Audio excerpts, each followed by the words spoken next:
இன்னைக்கு வந்து என்னோட பிரேக்ஃபாஸ்ட் என்னன்னு பார்த்துக்கலாமா? வால்நட்டு,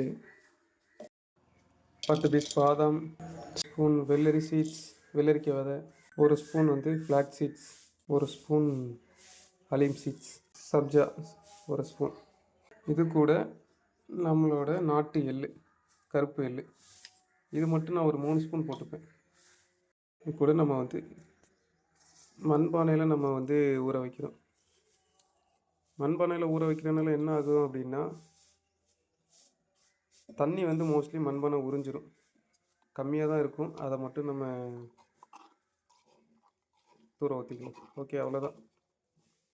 வீடியோ வந்து ஃபுல்லாக பார்த்துருப்பீங்க. நான் வந்து இந்த பொருளை வந்து ஊற வைக்கிற முன்னோக்குட்டி வந்து பார்த்தீங்கன்னா இதோட அளவு இவ்வளோ தான். ஊறினதுக்கப்புறம், அதாவது தண்ணி ஊற்றினதுக்கப்புறம் 2 மணி நேரம் கழித்து பார்க்கும்போது இதோட அளவு வந்து இவ்வளோ வந்துச்சு. ஸோ இதே மாதிரி தான் நம்ம வந்து அளவு கம்மியாக கேலோரிஸ் அதிகமாக இருக்கிற ஃபுட்டை வந்து நான் வந்து டெஸ்ட் பண்ணுறேன்.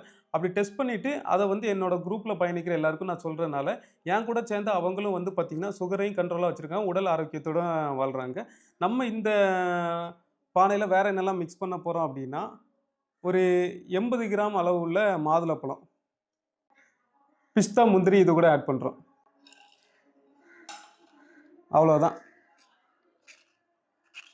ஆட் பண்ணிவிட்டு அப்படியே நம்ம இதை எடுத்து சாப்பிட ஆரம்பிச்சிட வேண்டியதான்.